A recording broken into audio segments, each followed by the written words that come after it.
Hi, Tech Talk Worldwide and Tech Talk Live. Thank you so much for joining us. Today's special guest is Rachel Hanks. Good afternoon, Rachel. So currently, I know we got started a little bit late. We were working on some technical things. So thanks for waiting and being patient and coming on with us. So currently, it's 1:25 in the afternoon here. What time is it there? 19 minutes past 8.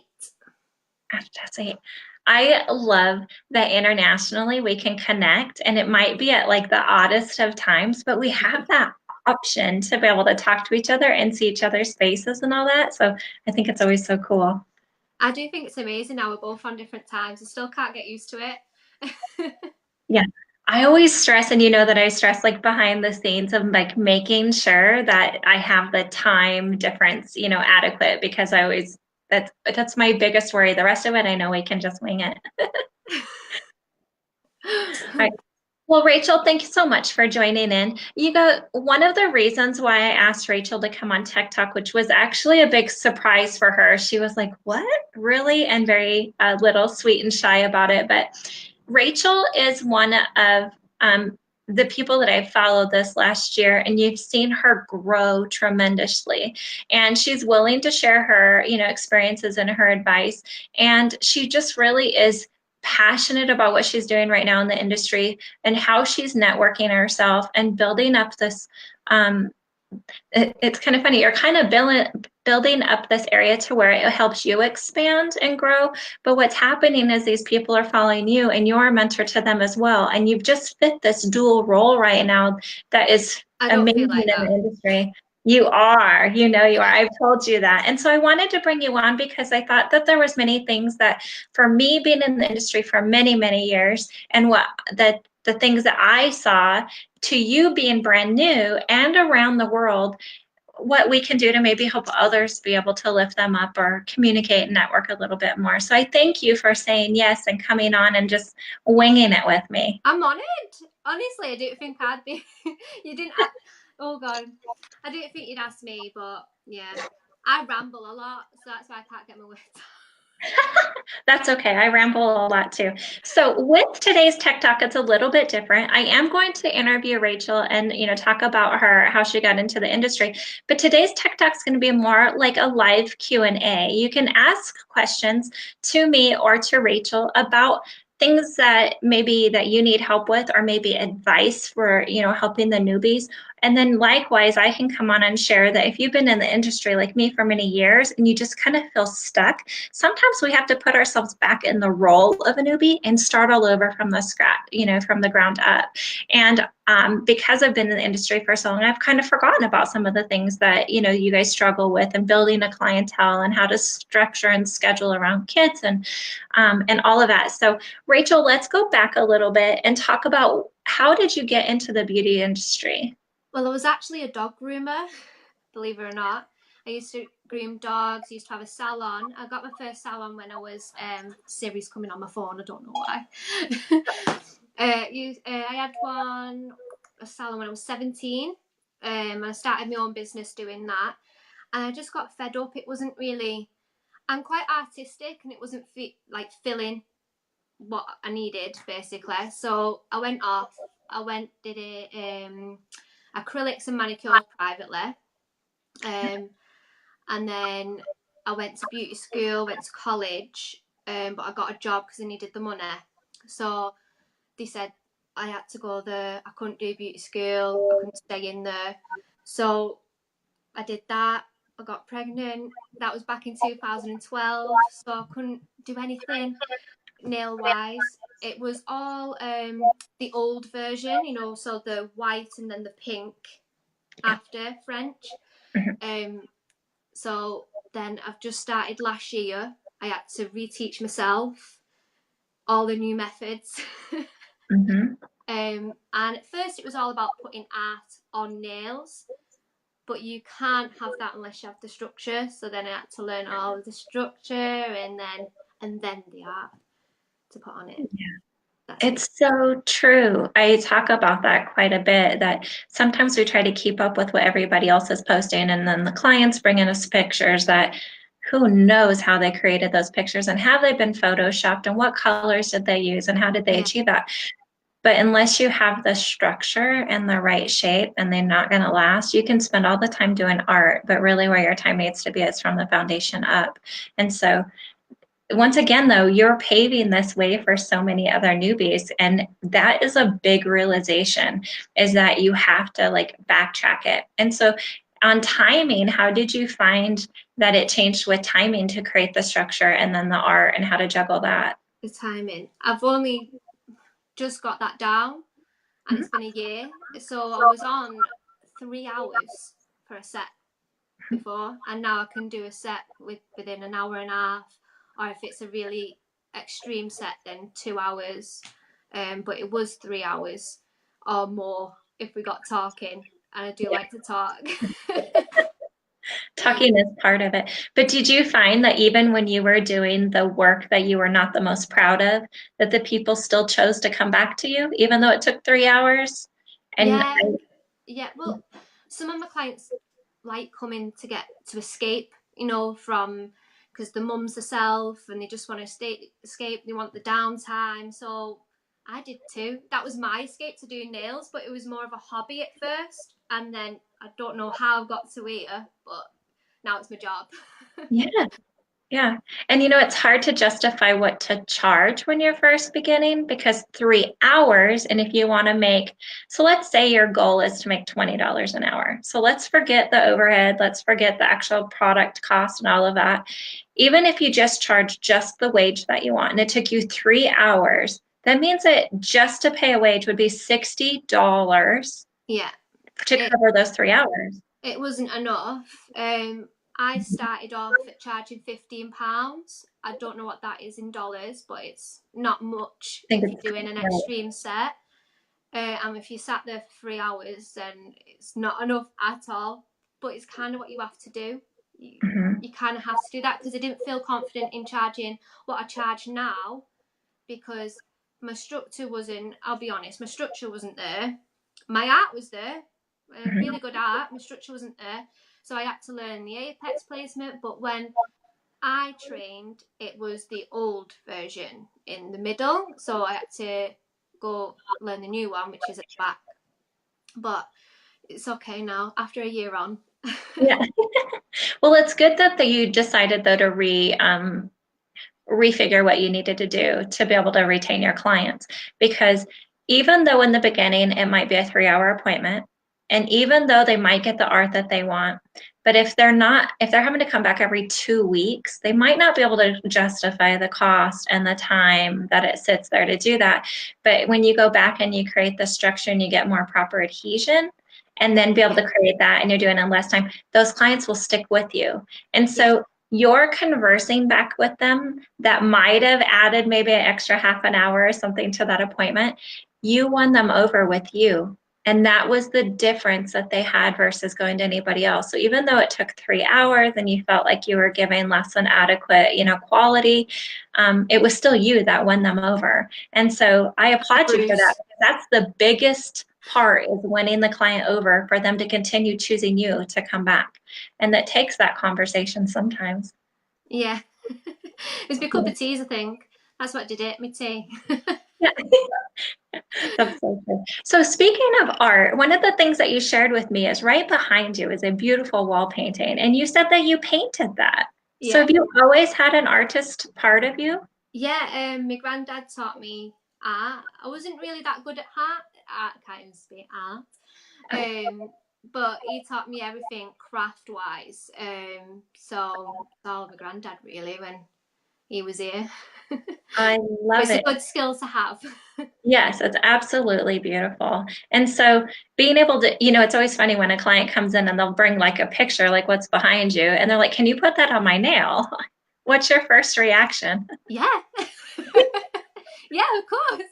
That's my favourite part. The art is my favourite part.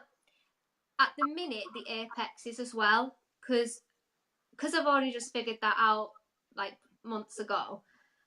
Yeah, I love a good apex. I love a good side view of the nail. I love that. But I, everything in my house is painted. I've painted it. I love it. What I found for me is over the years, I'll concentrate on one area for quite some time. And maybe it's a new shape that I get to do, when like more of the coffin came in and trying to perfect that. Then what I realized is I kind of let go of other things because when you work so much on a shape, your apex is going to be different depending on the shape. It's going to be different depending on the length. And then I kind of lost another area. And then it was like, wait a minute, when they came back and the next time I could review it and go, okay, I need to work on that a little bit more. So even after, so January will be 27 years that I've done nails solely. This has been my income for that many years.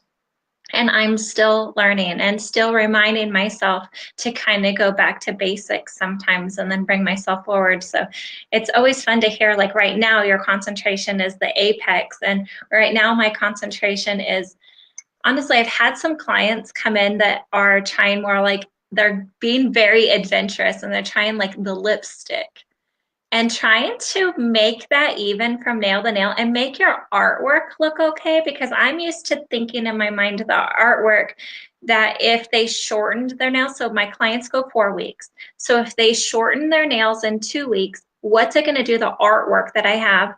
And then Yeah. what technique are they going to do to shorten it? So if they're wearing the lipstick, then where's my art going to be? So my focus is all on that right now. It's like, oh my gosh, if I do like a cute snowman and they shorten it and now it just has the eyeballs and it's peeking up, is it going to be as cute when it doesn't have the whole face? And so, yeah. I love shapes. I love shaping the nail. The only shape that I do not like is round. Mm, I like almond. yeah. I love almond, but just round. I don't like round because when they come back, and mine don't come back every 2 weeks, they come back every 4 or 6. They stay on that long that Yeah. they don't have regular infills. They just come and they fix these and they're half hanging off. And they're always misshaped, the round ones. You Yeah. know, from them typing or doing the daily jobs, they're always misshaped. Whereas the coffin or ballerina, that kind of holds its shape for a while. Yeah, it's so true. And sometimes even if you go really square, they come in and all the corners are rounded off and then Yeah. they're back in something else. And so I do have clients that every week, I've taught them to use their file and to sometimes get that crisp edge again or keep the roundness. So it's just as much maintenance and training your client to be able to take care of their nails in between, I didn't think of that. especially when they're going as long as you are, because Yeah. they're a reflection of you. So they might look good for the first 2 weeks. If they're not reshaping them at home, that means week three, Yeah. 4, and 5, or however long they're going, is not a reflection of what you've created. No, And definitely. so you kind of have to train them and say, did you know that I'm giving you because here we have to give them their file with every appointment. Do you have to Yeah, do I do too. that? But I Okay. just never train them how to use it. I Yeah. just automatically think you know how to shape nails. They Yeah. don't, do they? But I automatically think, oh, here's your file. Just yeah. Yeah. So I wonder, keep me in touch if you decide to Yeah, I'll show them how definitely to do shape that. them and see what happens. Yeah. So I'm going to go through here. You guys know that sometimes with the comments, the way that it has a, how do I want to call it, a privacy to it, it won't show us who's commenting. It just gives us the comments. And so if I look over to my phone, I can see who's commenting and be able to answer a little bit more precise. And so I'm going to scroll back up here. So you guys know that today's Tech Talk's a little bit different. This is more like a live Q&A of just nail techs talking from a newbie nail tech to an experienced nail tech. Neither one of us are product biased. We are both open to many products. However, we are ambassadors and promoters of lots of products. So for instance, Rachel is actually an ambassador with Nailchemy. I'm not an ambassador, but I'm a great supporter of Nailchemy. I love Nailchemy. Yeah. Absolutely love it. So we have lots of hellos and how are yous. Hello from Tennessee even and all of that. Oh wow. Um, let's see here. And Dave has joined us. So Yay! Dave with Nailchemy. So Rachel, with that, how did you become an ambassador with Nailchemy? It's funny actually because the term that they used is they stalked me for a while. So on the pictures, things like that. So it's important for everyone to get their work out there if they're proud of it or not. Because people will see you, people will notice you. And I didn't go to them, they found me. So yeah. And now we're like a family. It's really nice. Yeah. And actually, Haley has joined us too. So Dave and Haley Partridge, as you guys well know, I'm sure that everybody in our group knows who Nailchemy is. They did the same thing with me. I had joined them in on a live at some point in time, and then they contacted me separately. And so you never know who's watching you. That's why I always say you got to Yeah. put your best face forward, put your work out there. But sometimes you have to tag the company, hashtag it, or tag them personally, or message them personally of your best work and the products, their products that you use to create your work, and that you never realize how big of a connection that can make. And you guys know that when we do, in Tech Talk Worldwide, we do this, it's called hashtag TTW365. And what we are encouraging you doing is putting your work using that hashtag, but using and including in the description what products that you used or what technique you used to create that look. Because one, our group is about education and it's about helping each other out. But two, it's also going to, if you hashtag it right, it's also going to contact the company and tell them, this is what I'm proud of that I used your products with, and look at the feedback that it's getting. And maybe even the company will either ask you to be an ambassador or maybe even an educator or something. Or can you go live on our page showing us how you did that? And in return, we might give you some product or something. And so you never know who's stalking you, as we call it, or Yeah, following you. stalking. That's what they And say. They're yes, hilarious, and honestly. admiring your work. Yes, exactly that. So once again, it's just proof that you're on the right path, that you going out there and sharing your work, and you feel that you're still a beginner and you're learning, but yet you're paving the way for so many other people to follow in your footsteps. So you're already this mentor and you're just newly in. And you're so free to help other people and make comments. And I've seen you do that multiple Yeah. times. And I'm always here. If you don't want to message me on Facebook, like where everyone can see, then you can always message me privately and I'll always answer. yes. So what do you want to do with your career? I know right now you're building up a clientele and you're doing all that, but do you kind of have an underlying vision of like 3 or 5 years down? Kind of. I would I would like to get my art out there more. I would like to teach nail art. Um, I'm not sure, but I would like to become an educator in the future. Maybe like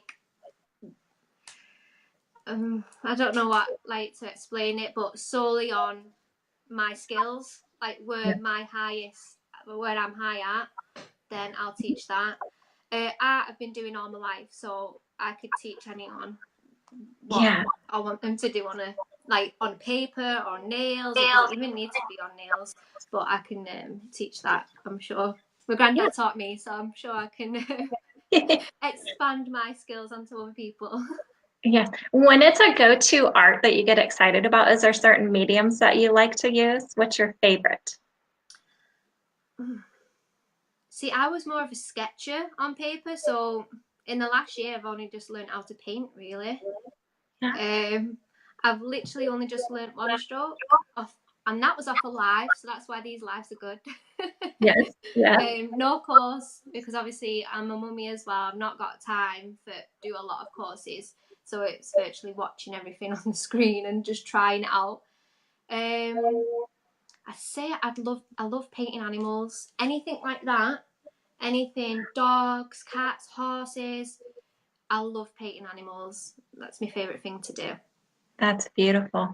We were thinking about doing different competitions and challenges, and Nailchemy just did a big, grouping of challenges and stuff like that. But we were thinking about doing something that was kind of animal related, or even like a lot of, unicorns are really popular, and like the deer that you have behind you, and just a little bit of mystical, and being able to do a challenge like that. That's I'll be the in. strength I'll for be me. in. Yeah, you're in, huh? I'm in. Awesome. So Carmel actually put on there that she struggles with pricing. And so how did you set your prices to get started? To get started, first it was like £15 for everything, just because I didn't know what I was doing basically. But now I charge what I'm worth, basically what I think I'm worth. So my acrylics are 35. If the bespoke set with crystals on or nail art on, then it's £50 and more. I mean, that is expensive down my end, but I need to charge what I'm worth. And I don't want to be sat there doing extreme nail art on someone and not getting paid for it.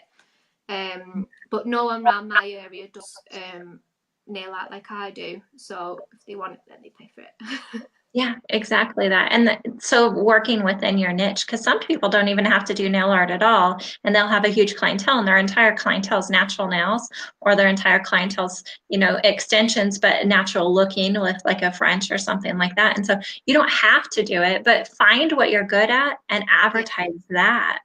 Well, Yeah. my gel polish was at £18, and I spoke to Leela at the beauty show, and she was Yeah. like, "How much do you charge for this set?" 'Cause I just done Laura's nails, and I was like, £18. She was like, "No, no, no, no."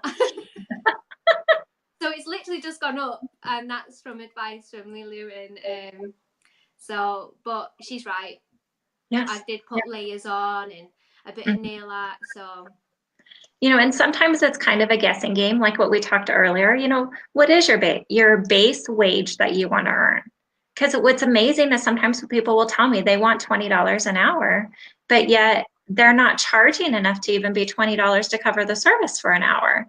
And so I'm like, then how are you making $20 an hour? And you still have overhead, you still have product costs, you still have the actual table cost.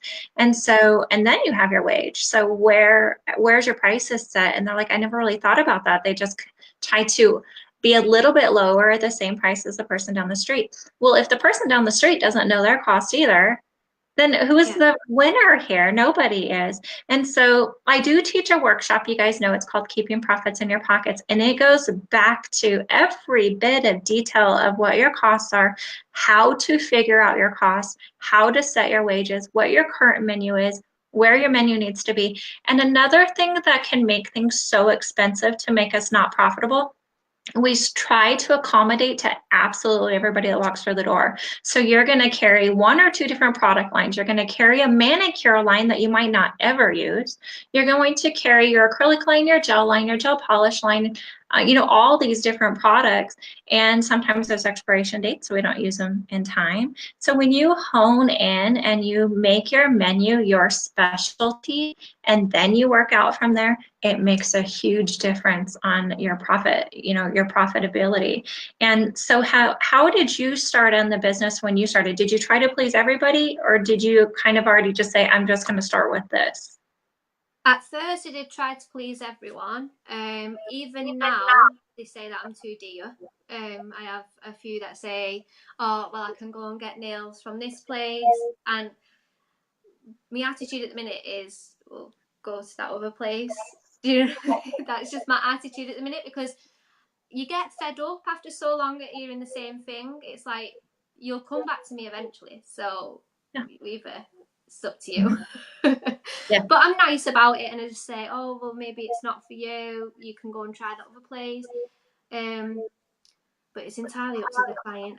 I'm a bit fed up with all the comments about how dear I am, because I'm not actually that dear. I think you're very much a sweet dear. But I know exactly what you're meaning, because I have the same thing. I moved to this new town 2.5 years ago, and I had to rebuild my clientele from the ground up. And I've talked about this before. I'm in a town of 700, and that means they're very dispersed. No grocery stores, no, social gathering place. The only place that I had that I could advertise that I knew everybody would go to was the post office. And I mean, there's not a newspaper or newsletter that goes out in this town or anything. And the high school is in my town. And if you drive 5 miles the other way, the elementary school and the middle school is in the other town. So it separates how this is. And then if you drive 30 miles, you're in a huge city. I mean, a huge. And so how can I advertise to get the people to come here? And it blew my mind that when I advertised on social media, and the best way for me to advertise to get the people was I showed a before picture and an after picture of the same client in that amount of time frame. And I put on there, are your nails lasting 3, 4, 5 weeks? Does your color look like this for this amount? And I put the dollar amount on there. And are they doing you within this time frame? Because I wanted to meet that I was quick, my work lasted, and this was my price. Yeah. And I'm worth that half an hour drive for them to come see me. And so it was hard for me, because I never had to like put myself out there of like, look at me, look at me, look at me. but I was able to put my work out there and say, this is my work, this is what I do, this is what I'm good at. And boy, the clientele built up really fast. And these people all drive half an hour to see me. They bring me a coffee because there's not a coffee shop here. And then they drive a half an hour home. And they feel that it's so worth it. And so Maybe I it's should move you, meeting. you come on over. Oh, I've got some stories about clients down my end. I would definitely move up there. Give me a Starbucks, I'm happy. I know, right? Actually, where you guys can't see it, my prices are up on this window above me. And it says if you have a repair, it's a City Brew coffee, which is like a Starbucks. And so that's what started them bringing me a coffee is they're like, well, I didn't have a repair, but I brought you a coffee anyways. And I have clients at every single appointment, they bring me a mocha or something. And I reimburse them. I'll go get like coffee cards every now and then hand it to them and say, thank you for always thinking about me. I don't want you to always buy my coffee every time. And so I'll buy like a $20 card and give it to them. And then that just keeps it going. But I do appreciate it, but it's not expected. No, I'm usually the one that's making the coffees or making the tea. That's what takes all my time up because they're like, oh, a bit parched. Yeah. One of the things that was also appreciated and not expected is I noticed in the United States, tipping for any service that you get that is quality. So if you go to a restaurant, we tip the waiters if they gave us good customer service. We tip our hairdressers, our nail techs, and all of that. But I noticed in other parts of the world, there's no tipping. And so our tips actually make up the difference in our pricing. And so therefore, an average tip for me, on average, people give me an extra $5 to $10 every nail appointment. So that makes my hourly wage go up higher. I don't expect it. It's not in the prices. I appreciate it, but I also tell them they don't have to, I think they've done enough. How do you handle tipping? I only have a few regulars that tip. I don't have many tippers. Mm-hmm. They're happy with the work and everything, but usually I was like, no, you know what I mean? Yeah. I don't want it because I've got to get in a way where it's my job, not I love doing it. Because my mindset is I love doing it. So please come, so let me do your nails. Yes. So at the minute I'm getting into the way where it's gotta be money, like paid. Yeah. Yeah. But I don't accept tips. But if they do give me tips, which is usually my regulars who come, they don't really need to come every 2 or 3 weeks, but they do. They always tip me, and they make me take it as well. Or they hide it underneath something. Yes. Okay. So there's a mindset there. Okay. So here, I'm going to flip this around. This is what helped me. Instead of accepting it or discarding it or making them feel awkward, I appreciate it. Okay. So for instance, if you came to me to get your nails done and I offered you a cup of coffee, I give you slippers when you walk in the door, I gave you exactly what you wanted, and you gave me a tip and I said no. And I argue with them and I give it back to you. Yeah. How does that make you feel when you're trying to show appreciation through a financial means? How does that make you feel? I always tip myself. So when I go and get my hair done, I'll always tip. Yes. But I don't know, because most of my clientele when I first started, they're all my friends. Mm-hmm. So it's hard taking money off friends as it is. And then you get a tip and it's like, I shouldn't really be charging friends, but then you have to. So yeah, I get what you mean by that. Mm-hmm. But the regulars won't leave without leaving me a tip.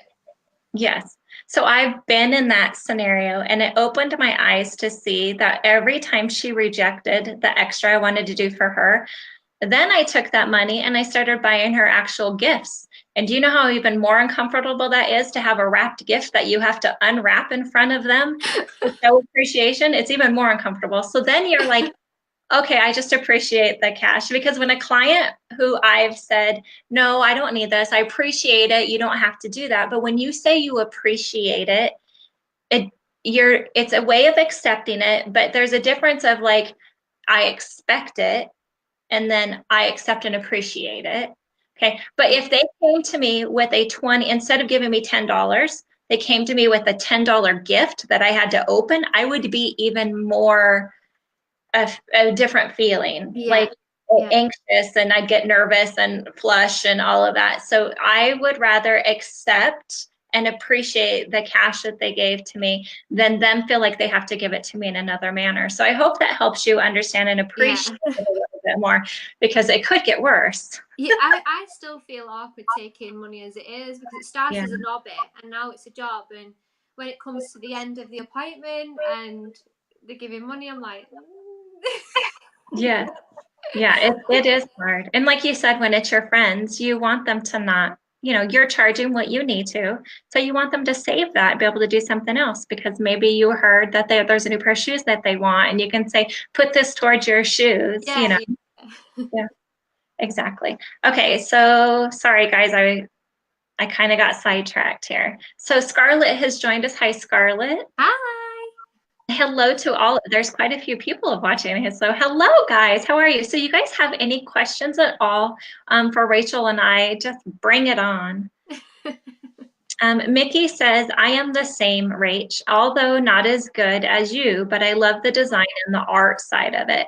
And so isn't it so true that sometimes we're not passionate about the actual application, like it's okay and we enjoy it, but thank goodness we get the creativity of the art. That's what keeps us going. Yeah. When anyone says to me, do whatever you want, that's when I get excited. Just go for it. Free reign. I'm all about that. That's when Yeah. I get really excited and I don't know that it's my job. So I Yes. just keep going and going and going. Yes. Have you seen salons to where you find it more with hairdressers? There's one person that greets you.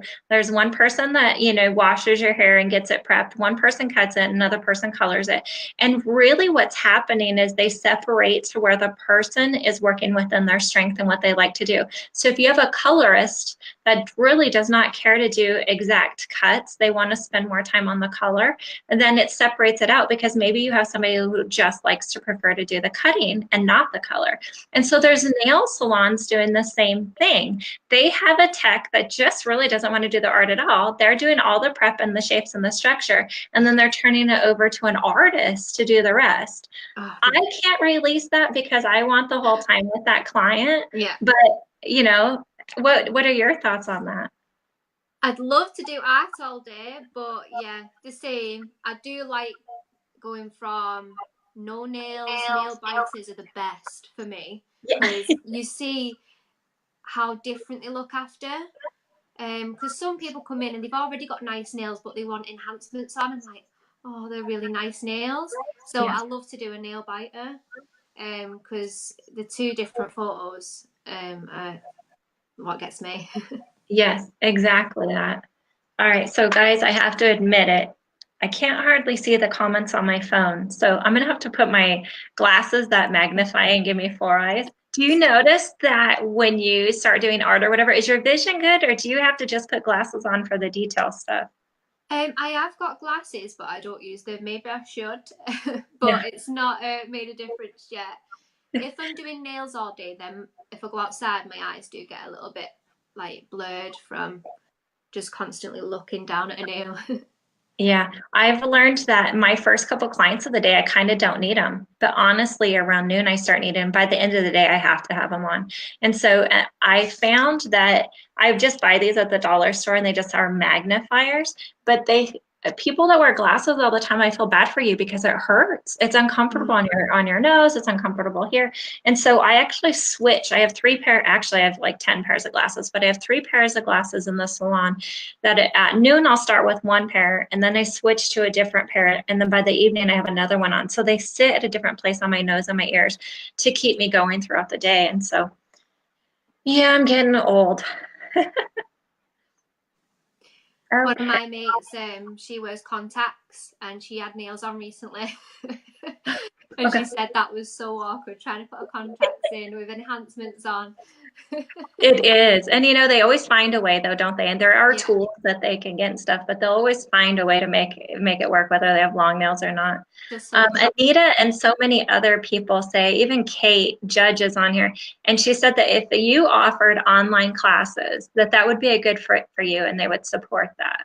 Oh, well, I was thinking about online classes like arts and stuff like that. Not yet, but I Yeah. will. I'll get there. Well, when you're ready, I do online classes and I help other techs get started in that. And anyways, I can help you out if you ever need help with that. So Sharon is on here and she says that they don't do tipping in Australia. And I've noticed that that's different all around the world. And so it's interesting that in some areas they're like, I don't accept tips, like it's rude or whatever. But yet in other places of the world, it's rude not to tip. And so therefore it's always interesting to hear the different views on that. But another thing is when people are comparing, like I've heard people put in posts like, how much do you charge for a fill? And sometimes people will say, well, I charge, $20. Well, $20 in pounds versus US dollars is different. So that's going to be a difference. $20 for a fill or for a full set or for with art or for how much timing. And so you're not comparing apples to apples when people put a post on there, what you charge versus me. Like make sure that you're going into detail of what it is so that it's the same. So like Lisa put on here that 50 pounds is $64.83 in US dollars. That's a $14 difference if somebody's just looking at numbers. That's a huge difference. And so always make sure that you get the apples for apples when you're comparing on costs. I also charge different prices for infills. My lowest one is £20. That's just plain colour, infill, plain colour on top. If it's clear acrylic underneath, it's gel on top, gel polish. But if they want a redesign, an art on, then it all goes up from there. And if they wait longer than 2 weeks and they go to 6 weeks, then it's a full set, new set. Even though you're doing an infill, I charge the same as a brand new fresh set. Yeah. And I'm the same way. I can say that once you build up your clientele, you never get to do a new set. And so unless a client comes in and for some reason wants you to soak off what they have and start all over, my prices are always the same. And so I charge $33 for a basic fill up to 45, and my prices are really low. One, though, I know what my overhead cost is. I know where I need to be profitable. I could charge more, and truthfully, I want to charge more, but I don't have to. I feel that as long as these people are going to drive this far, come to me, then that's kind of something that I can give back.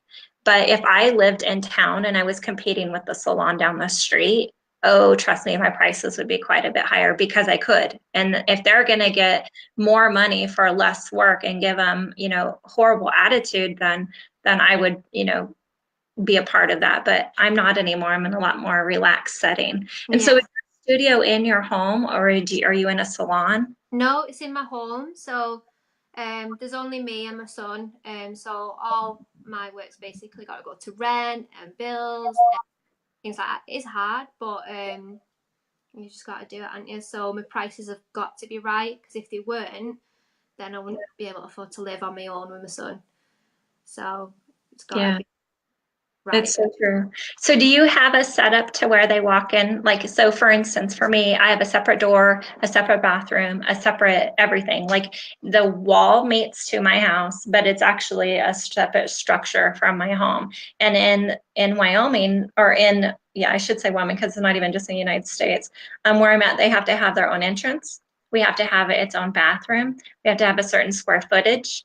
I have to have ventilation, and I have to have on my own heat and AC source.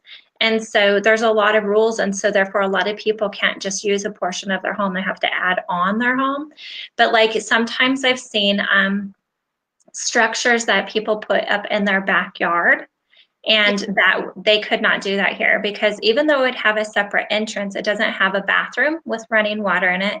There's not an actual built-in heat source. You might have to do like a plug-in heater or AC, and they don't allow that here. So what kind of restrictions did you find having a home salon? We haven't got that much, to be fair. I mean, I'm technically in a dining room. It's not a dining room anymore, but I'm technically in a dining room. When you come through my door, you literally turn to the right, go through another door, and then you're in my salon area. Okay. That's Okay. it. Normal toilet, kitchens to the side. Yeah. There's not really much laws over in the UK for that. You can work from your home, you can work from a cabin outside. It doesn't matter really. I mean, I'm technically, I don't know what it is in the state, but I'm in a council house. I don't know what that would be to you. You know, like government owned or something. Okay. I don't So is your rent based off of your income? No, no. So you have rent, and then you have privately owned. Mine's owned by a housing association. Okay. And sometimes the housing association that you're with won't allow you to go self-employed from home. Okay. But mine has allowed me, because it's someone else's house basically, and you're running a business from that house. So you have to contact them, which I did all that, and it was fine. But for some people in the UK, they're not allowed to work from a council house, which is a housing association's home. Okay. So you have to go down that route, and that's the only law that we have really. Okay. We do have some of that. The verbiage is a little bit different, but we do have areas that they don't allow you to have a business home, or you can't even have so many people company at your house that is more than like 4 vehicles outside your home. Like they limit the traffic and all of that. I'm very fortunate that where I am, there's none of those, laws for that. But I too had to go and get approval from the city to be able to do this in their town. And then we are state regulated as well. So I have a separate license than my nail tech license from the state, where they come and do inspections, and they just pop in. And they can do inspections every week. They can do them every month, once a year, whatnot. So you guys still fall under the same kind of guideline? Yeah, we can have inspections as well. The main thing is about cars on your front. So if you're a mechanic, they will not allow you to work from home because of the residents and things nearby. It's all about what affects your neighbours. And mine didn't affect my neighbours in any way. My neighbours actually are my clients. That's so great. I know, so Layla and Karen on our admin team for here at Tech Talk Worldwide, they're both in the UK. And then Sammy and Jessica are in Australia. And then Kim, Becky, and I are in the United States. And so we're always comparing the differences on little things like that too. So it's just always interesting. And so, like I said, if you're making a post online that talks anything about pricing, make sure that you get all the details of where they're from and what the prices are, because if not, you're kind of misleading. Like people are answering honestly what their prices are, but because of such of the differences in there, it can be completely different. There's a lot of different prices in the UK as well. Different states are different prices. If I was in Manchester, which I used to live, they're a lot higher pricing. So it all depends where you are. Mm-hmm. So very, very true. Well, there's not really any questions, but I do have to say you might want to read through the comments, because there is a lot of comments for you and a lot of appreciation for everything that you have done. Actually, it kind of went out of our group. And so as always, as you go through, even if you're watching us on replay, if you have any questions for Rachel or I, if you have any questions, then please, ask them in here, and it will tag both of us, and then we can come in and answer questions. Like I said, neither one of us are educators or representatives of a certain company. We're independent, so we work with many different brands. And so if you see a picture of Rachel's out there that you very much like, she's very open to helping you, which is the reason why we have her as a special guest today, is because she is so passionate about this industry and very open-hearted. So wonderful. Yeah. You deserve this so much. You need to be in the spotlight because you are, like I said, it's not that I stalked you. I followed your pictures and I kept seeing your work coming up. And then I would see your comments of your name and stuff like that. And really what you're offering is huge. And being a newbie in the industry, where we think this industry is like, oh, I can't share my secrets or whatever, you're openly sharing them. And that automatically puts you in a leadership role, and it's natural to you. And so keep doing that, because you're making a difference for many of us. I had the same support though, so I'm only going to give the same support back. There's a lot of texts that have been there for me, so it's just the same. Yeah, it is wonderful. So lots of love for you as well. So like I said, go back through the comments. Is there any other topics that you want to bring up? You mentioned kind of where you want to be in like 3 or 5 years. Do you ever see yourself like owning your own salon and having other techs in there? Or do you kind of always want to stay home based?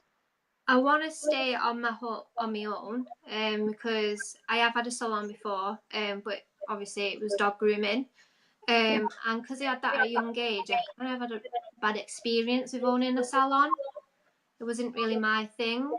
I like being more open and free. Like I can do whatever I want.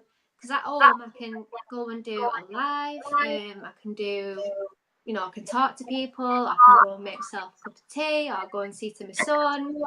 I'm literally around the corner from the school, so I can run and get him. I think it's more a convenience, really, just because I have a little one. Mhm. But I would like to do online classes, and I would like to do that at home, in my own environment. I think that's where I'm most comfortable. I Mhm. wouldn't ever not say I wouldn't get a salon again. It just depends. Yeah. Depends if it's the right time. Yeah, I'm a exactly. pushover, so uh, yeah, I need to learn to be tough and to say no. Do you know what I mean? Yes. I had a I lot of bad still need to do that. experience. Right. Yeah. Is there a specific topic that you wanted to bring up today? um, how to get clients. Yeah. So when you're a mobile tech, you can't advertise outside of your house. The only way you can advertise is on social media, or like you said, go in the post office.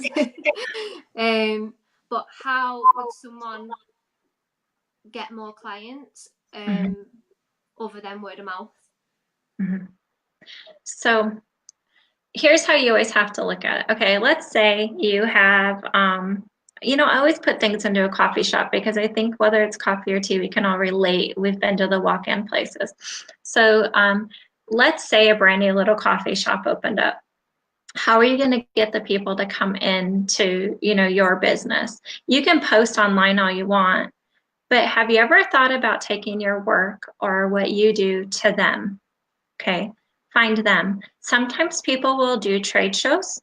Okay, so there's a market of people there. You're going to take your stuff to that and you're going to offer them something, a taste tester, for instance. If you walk into the coffee shop or somebody comes to you, they're going to have a taste tester for you.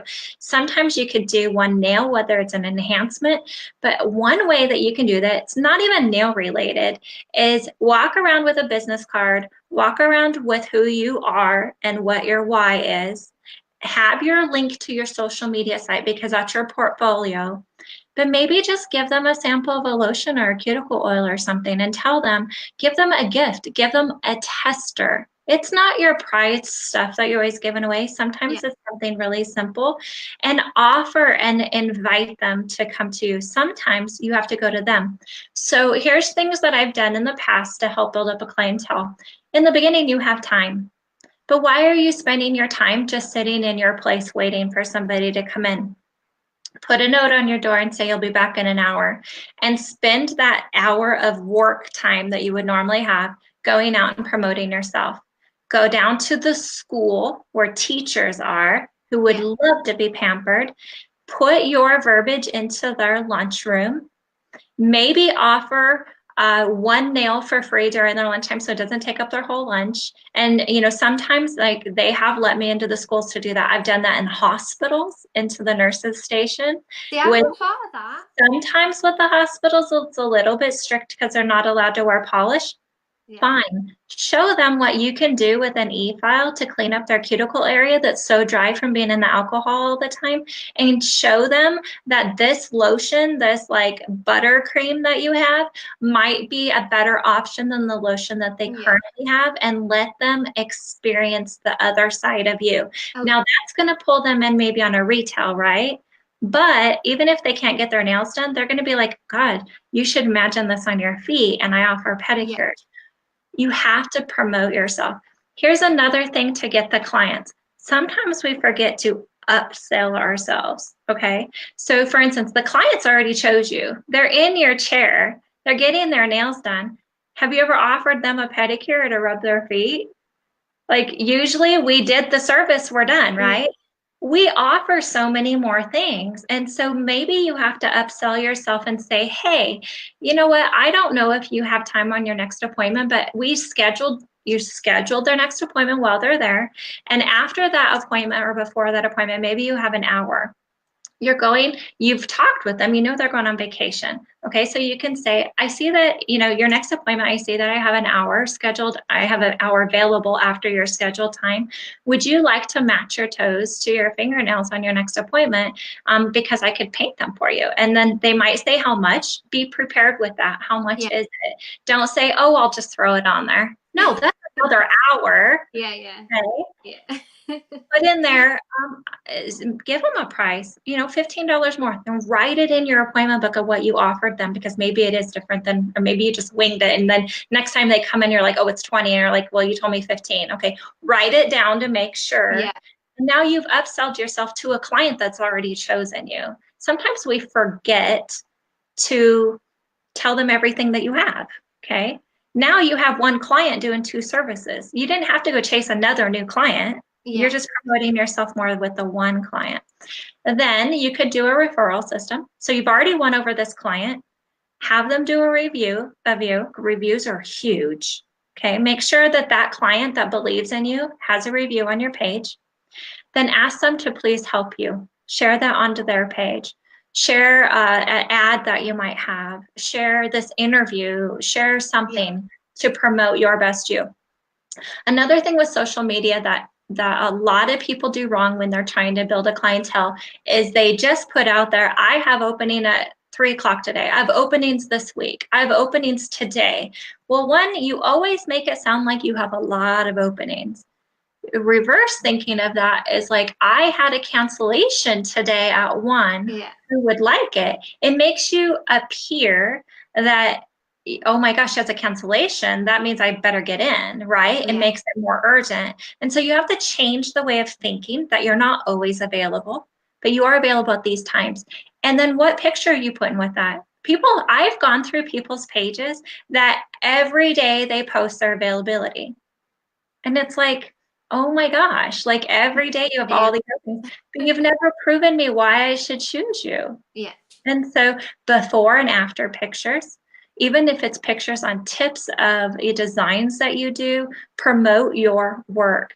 Promote how long it takes for you to do that service. Be real with them. Even if it's 3 hours, in 3 hours, I can make your nails from short and bitten to this with this kind of design for this dollar amount. Put it all out there, because when they choose you, they already know how much time it's going to take. They know how much cost it's going to be, but they want that end result and they're willing to work that out for you. Then we also, on our personal page, on our business page, we have to put personal things about ourselves. Try to connect with them on something else. If it's coffee or tea, put on there, today's coffee came to me from Carmel in Ireland, and it is, X kind of tea. Have you guys ever tried this? Yeah. Be engaging. It never talked nails. They're seeing this cup of coffee that visually might touch them if they're a coffee drinker. It's asking them a question that's not a yes or no. They're going to be like, yes, I tried that. They're going to engage. Yeah. That's your opportunity to build the online relationship back and forth with them and say, well, I offer that coffee in my salon with my nail services. Which, Carmel, if you're watching this, I don't. I'm stingy and I keep it just to myself. But if you have that coffee, I know, if you have that coffee all the time, that's something that sets you apart from everybody else. And now you connected with them on a different level. So there's many ways of building your clientele, but I can tell you, I call it the Reebok Express. Putting on your tennis shoes, and really you got to dress up that day, your best self, and walking and talking, showing who you are in your personality and giving them something is going to get you a lot further than posting every single day saying, buy me, buy me, buy me. Okay. Yeah. Put yourself out there. And so whether you have to go to hospitals or you have to go to a big place that has a meeting area, so like teachers' lounges, attorneys' lounges, go for the clientele that you want. You know, if you don't want to attend to attorneys and their busy schedules and they're always canceling because a call came up or a meeting came up, then don't go after that type of person unless you can accommodate to that. If you want to go for teachers, you know you're going to be working evenings because they can't Yeah. come in the daytime. So you're going to be working evenings and weekends. So make sure whoever you're chasing after to be your clientele is your clientele that you want to work those hours. So that's important too, because sometimes we're directing our attention to the wrong market. Yeah, I mean, I'm at the school tomorrow. I'm actually through the door, in the door, doing crafts. Believe it or not, doing Yeah. crafts with the kids for Christmas. They're selling it off the charity, so that's a good idea. For go and take my business cards, wear my Yeah. t-shirt or something. Yes. Yes. Nailchemy on the back. When they see Nailchemy on the back of my t-shirt, they instantly think I do nails. So Well, it has the word in it. Yeah. Now, if I wore, because I've been Perfect 10 for all these years. So if I just wore a shirt that said Perfect 10 on it, people are going to go, she either thinks that she's really hot, or what does Perfect 10 mean? And so sometimes people will ask you, and you can say it's a nail studio that I offer to do nails. So sometimes you have to make sure that the name that you're reflecting does do that. Because over the years, I've really struggled with the name Perfect 10 because one, I never felt like any nails are perfect. But I liked the name. I've had it for so long, I don't want to give it up. So I'm not going to change it. So make sure that when you, on your business cards, if it's like, Rachel's Creations, make sure that it says, Rachel Nail Tech. Maybe even put in credentials if you have something behind there that you're an educator or you're certified or you're mastered or, yeah, qualified or something like that. So make sure that you're presenting your best you, because if people just instantly read something, they might not get it. We get yeah, it. yeah. If you saw Perfect 10, you would get it, but maybe somebody else would not get it. So make sure that it's a little bit in detail of what you're going to promote yourself. I used to have, I don't have them here right now. I used to have little fold cards, and it had my mission in there. It actually talked about what my goal was. Because if you walk into a big corporation, you walk in by their door, there's a mission statement. It's their goal of what they want to accomplish, whether it be through quality products, customer service, or whatnot. So my mission statement was in there. My prices in this are the things that I offered were in there. A timing allowance was in there, and then just a special thank you for choosing me. If you choose to come to my salon, I have a special gift for you.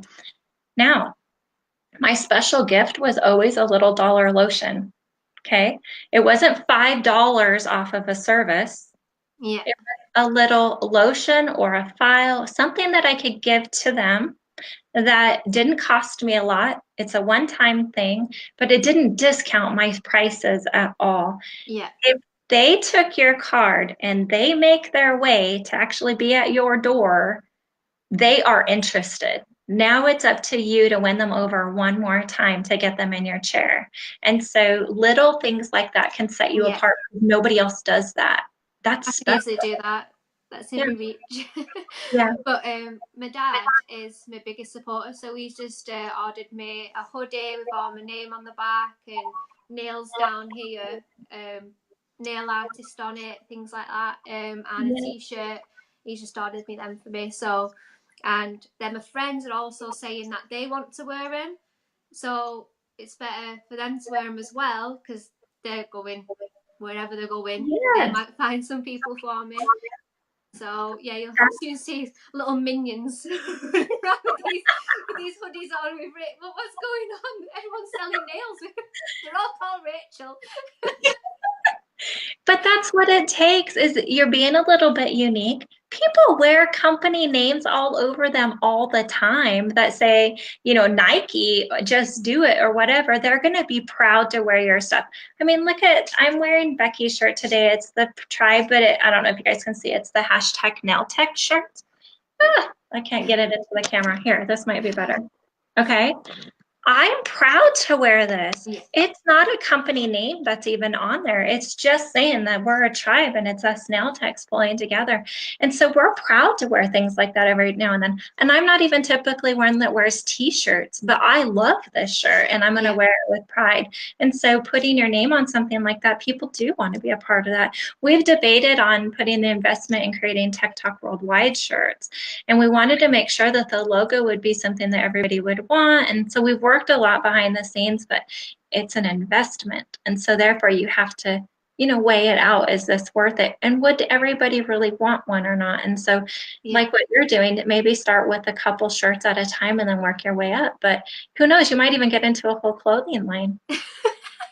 Yeah, it's my friends that have got me, all my clients, to be fair. It's all been word of mouth. I have not tried what I'm definitely going to try giving little freebies like hand lotions or a nail file. I think that would be a good way because all my clients at the minute, they've all been word of mouth and they've all been my friends, my little minions Yeah. around. Yeah. I love it. And so once again, I got kind of sidetracked. I could talk to you all day, Rachel. And behind the scenes, I love your voice. You just have the most beautiful soft accent in there. So I've missed some questions on here. And I can see one here. Carla is joined us and she's like, what's your favorite art technique for Christmas, please? For Christmas? Yeah. My favourite art technique is probably going to be sugaring white glitter, like snow. Probably cartoons as well. Yeah. I'm going to do a lot of cartoons. Grinch, anything Yeah. like that. Yeah. So I can tell you guys, I was playing around. I was going to put together a Christmas workshop.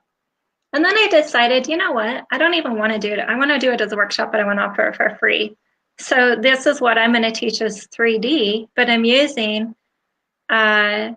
easy techniques, I guess. So this is profitable 3D that lasts. So if this will show up very well. Okay, an ornament. The background of that is a hand painted like fern kind of thing. I love But that. can you see the side view? Yeah, I love the background on that as well. Yeah. Okay. So here's another one. This one's a snow globe. Same Oh, concept. wow. Okay. The background of that though is magnetic and I drew in it to create the fern. And then the inside of that, you can see the glitter it looks like it moves around like a snow globe would. So the meaning of this one is, places like Florida and stuff that don't get snow, they don't get a white Christmas.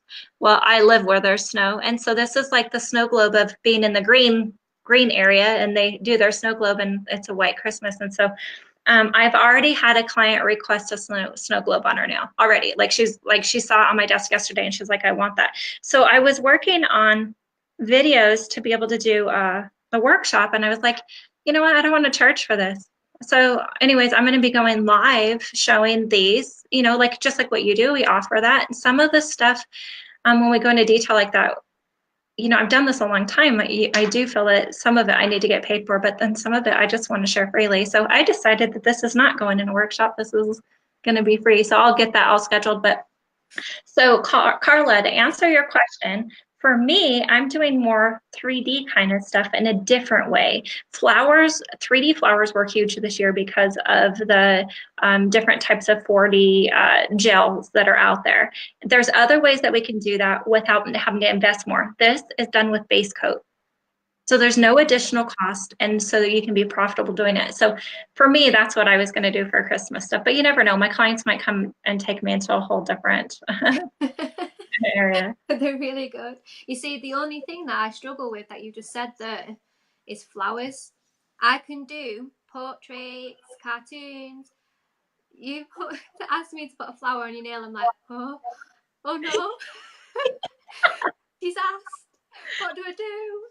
Yeah, And I struggle with flowers. I mean, you can see flowers up here. Yeah. Doesn't really translate on a nail as well. I don't know what it is, but Haley will tell you because she knows that I struggle a lot with flowers. The simplest flower, I struggle.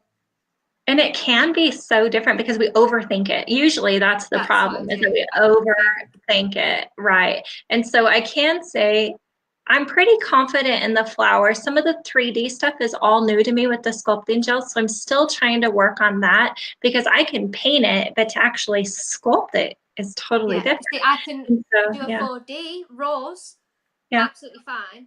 Ask me to paint a flower, and I struggle. Yeah. Well, that means that there's always room for us to grow. If we've mastered all of them and we have it, then it's no longer fun.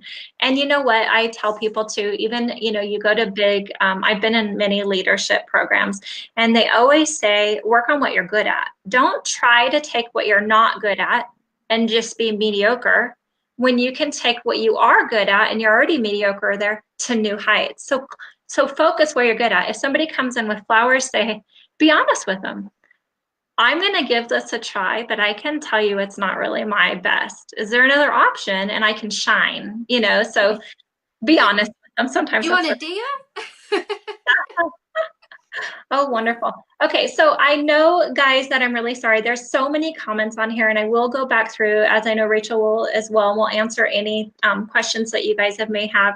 Thank you for being so active. And Rachel, it's been over an hour. It doesn't And even seem that long, to be fair. and so I thank you so much for just being out there. Obviously, I found you through social media, and it was because you're positive light. It was your passion for the industry. It's what you're putting out there and just saying, I'm new at this, but I gave this a try and look what happened today. And you're, like I said before, you're lighting the path for so many others, whether we've been in the industry for many years or we're newbies. And I just thank you for that. You needed to be recognized for what you're doing in our industry, because I can see you being publicized many times in No, magazines I'll and go red. everything to come. So, good, you deserve it. I don't like taking compliments.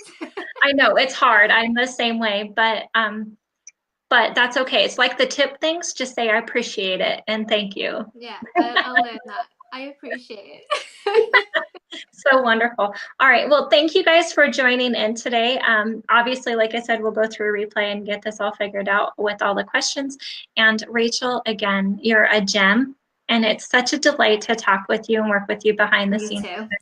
And just keep it up. Thanks. You're welcome. All right. Thank you guys so much. Bye.